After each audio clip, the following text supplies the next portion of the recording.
This video is about black bear hunting tips and tactics. It's part 3 of our How to Bear Hunt series. There's going to be some gold nugget advice in here, and there's gold nugget advice in the first one, so check them out and stay tuned.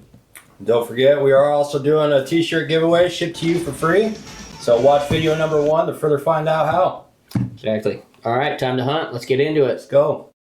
So we're prepared. We got our gear. Tons of spots marked for me scouting. We just got to HQ, set up. What's next?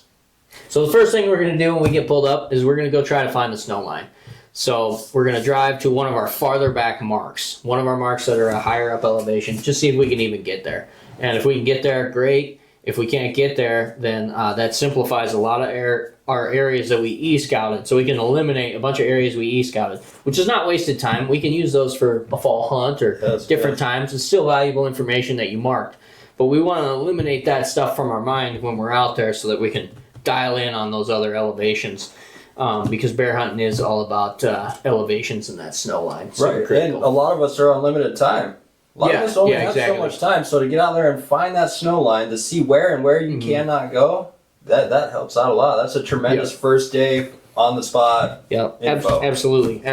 Might seem like a waste of time at the moment. You know, you want to get out there and get hunting, but it really is the most important step. Get out there, see how far back you can go, find out where that snow line is, and then start hunting from that point. That's where we like to start. How far back can I get? Because where that snow line is, that's going to be the greenest of green. Yes. That's going to be where the majority of the bears are, is right underneath that snow line. And they're going to follow it until it's gone. So that's a really big one. It's a gold nugget. Gold nugget. Where to find the bears? Right below that snow line. This is the free t-shirt video. So like, subscribe, leave a comment. We'll pick a comment, and then we'll get a size and a shirt sent right out to you for free. Don't forget to share it. Yeah, thanks for watching.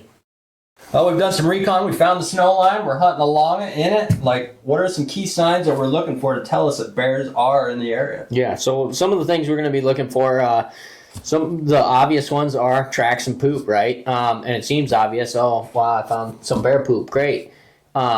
That's actually obviously really important. If you find bear scat in an area and you find multiple bear scats in an area, there's bears around consistently. They're not going to go far. They're obviously feeding on something that's in that area, whether it's grass on the side of the road, whether it's flowers, on the south face. If there's a lot of bear scat in an area, that's something to be taken serious. It means you're in bear country, obviously, and that's really good. Bedroom might not be far off. Yeah, and you'd be surprised how many times we found bear scat, come back walking through an hour or two later, and behold, there's a bear 10 feet from where we saw that bear scat. So that's how serious the bear scat is. I think it's kind of, it's a very important thing too. And then other things to look for, flipped over rocks, they eat the bugs under the rocks. And then stumps too, and stumps are just torn up every which direction. Every stump you look at's torn up. They're tearing them up to get the larva out of them. The bear's going to be feeding on whatever he's finding at that moment, whether it's, flip the rocks or the larva and the stumps or it's the grass. He's going to feed on it until it's gone or until somebody pushes him out of that spot, he or she. So that's a good sign there. Marked up trees. Yeah, scratched up trees. Scratched up trees is a huge one. You can see the claw marks going up trees. That's something to look for as well. And then one of the biggest ones, though, is the hair on the trees.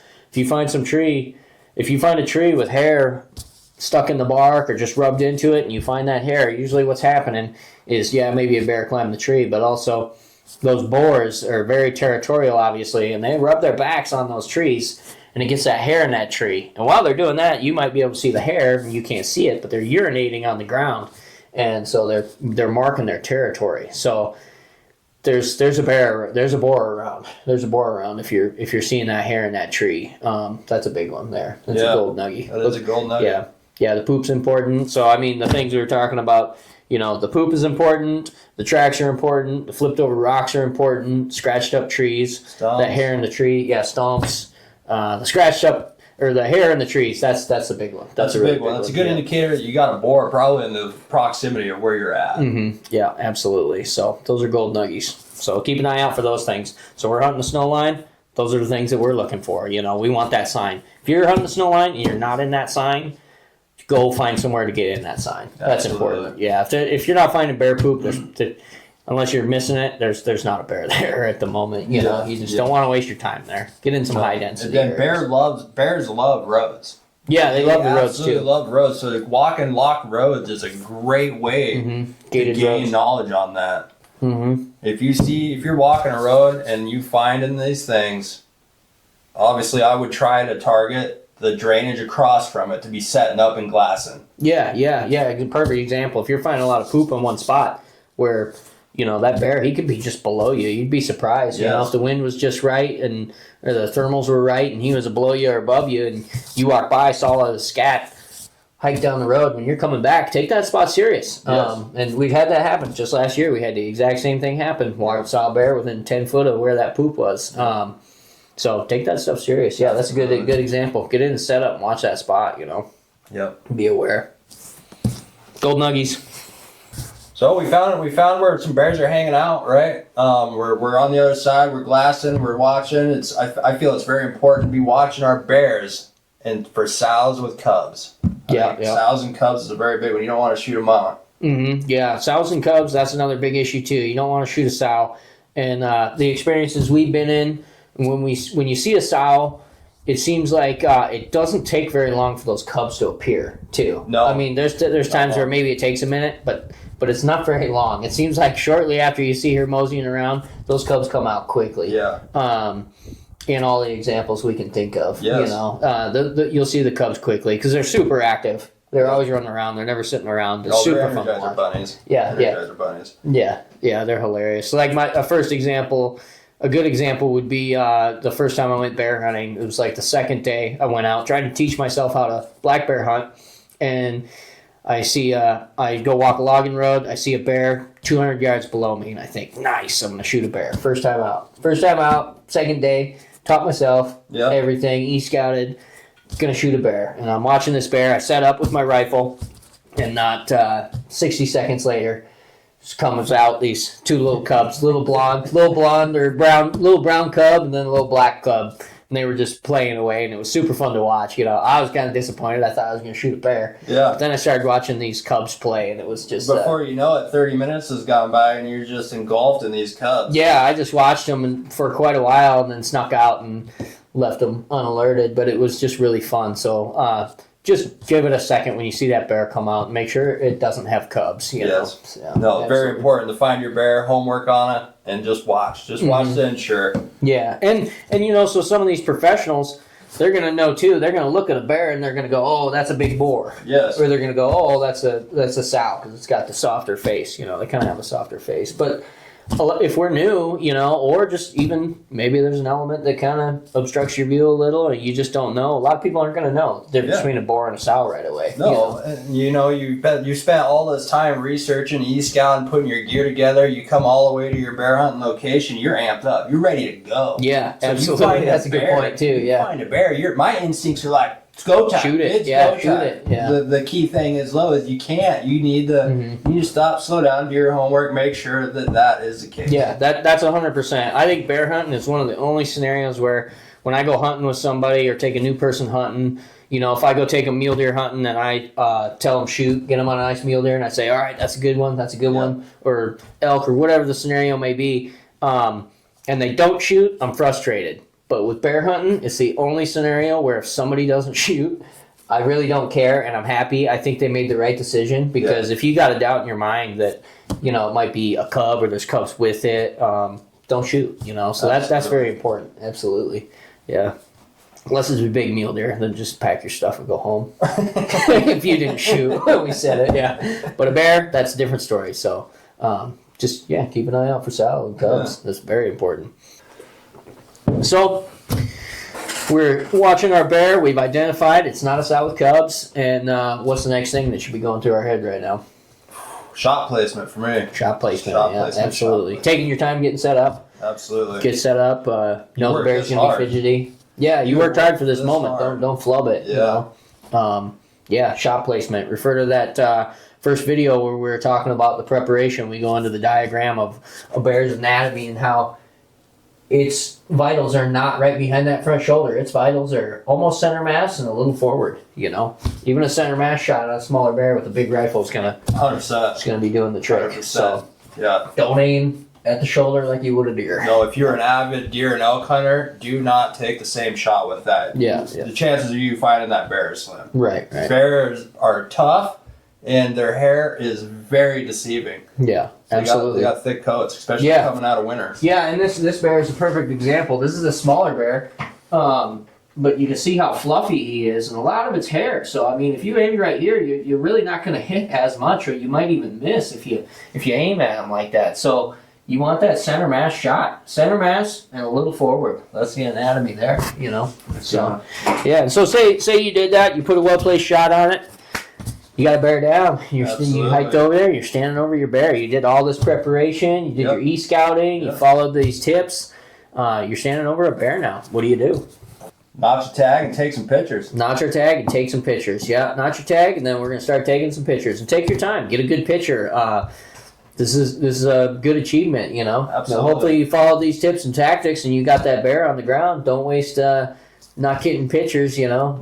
So get some good pictures, and then time to get to work. So now we gotta cut this thing up, right? So it might be kind of overwhelming. You think, you know, where do I start with this animal? How do I cut it up? So we're just gonna show this little diagram here, and you can see where you're gonna cut the bear. First thing you're gonna do is you're gonna cut one cut down the center from the privates to the lower neck. And then after that, you're going to make 2 incisions down the back legs on the inside to the privates, making a V. And then you're going to go to the front legs, and then you're going to cut from the inside of the wrists to that neck spot, making another V. Now you can start trimming out your hide. And be very careful when you're doing that too. Bear hides are super, super soft. You can cut through them really easily with your knife. It's not a tough hide like a badger or elk hides are tougher too, you know, and even deer hides. Bear hides are a different thing, you know. It's kind of not very tough. So just keep that in mind. Cut very gently. Then once you get that cut out, a good start on that, you're going to ring around the wrists, right? Front and back. Ring around the wrists with your knife through the meat, and then hopefully you got that saw we were just talking about in the gear dump video before. Get that saw.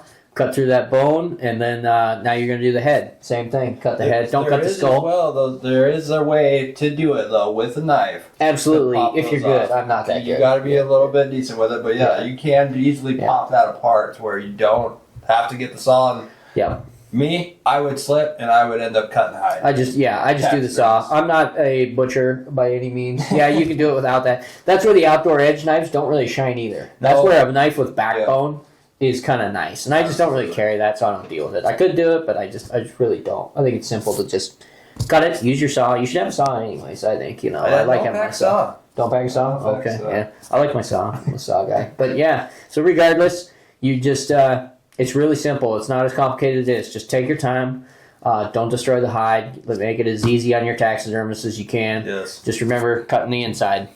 Wrist to privates, privates to the neck, front wrist to the next spot, and then start trimming away, and then cut your stuff out and get her out, and that's it. And then however you want to haul the meat out, I like boning it out. I don't like packing bone at all ever, so debone it and get her in bags. And if you got it in hot weather, that's another factor. Weather, it is something you got to take in play, depending on your location, where you're at, the weather conditions. Say you're hiking in somewhere.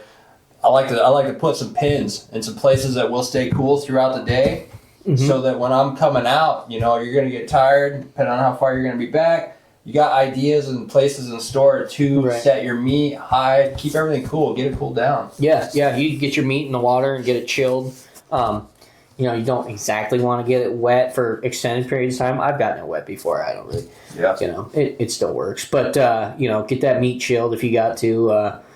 And then the hide care as well. You know, you want that hide cool. If you're out there backpacking, then obviously you're going to want to hang it on something for a minute. Let it dry. Yeah, let it dry a little bit. Let it cool off, and then get it out of there. I lost a huge bear hide because it was got up to 98 degrees, and it was on a Sunday, and I got out of there and couldn't get it to a taxidermist fast enough. Yeah. And the bear hide was so big it didn't even fit in my cooler, a large cooler, and so. I had a choice. It was either the hide or the meat. So I put the meat in the hide, and then the meat in the cooler, and then I lost the hide. So that's a bummer. Regret almost regret it to this day, but you know, it was the right thing. Well, those bear tacos are pretty good, though. Those bear tacos are good, yeah. But so I lost that hide, but then I've also had times where I'm coming back with a bear in the back of the truck. It's 28 degrees and snowing. Yes. And it's springtime. So just depends on the weather, but that's something you got to really be prepared for. Hide care and meat care. Yeah. What if you did shoot a big bear? What if you shot a giant bear and that bear's head doesn't even fit in your cooler, let alone with the hide? That's something to be aware about. I've been in that situation. Yeah. Have a plan. Have a plan. Have a plan. That's actually that bear's skull right there. I lost that bear's hide, so he's a 7-foot black bear. So just be aware of that. Cooler space, and how you're gonna carry that bear. So, yes, absolutely. Very important. So your bear's all cut up, you got him packed out, and now you're addicted, bear fanatic. So congrats on your bear. And springtime is just around the corner here for us. We're kind of winding down ice fishing. If you guys like those videos, we got a bunch of those on the channel as well. But we're getting ready to get into hunting, and we can't wait for spring. So we're going to have some spring bear hunting videos coming your way. Absolutely. Hopefully this video was helpful and you found some gold nuggets through it. Like and subscribe. Be sure to share.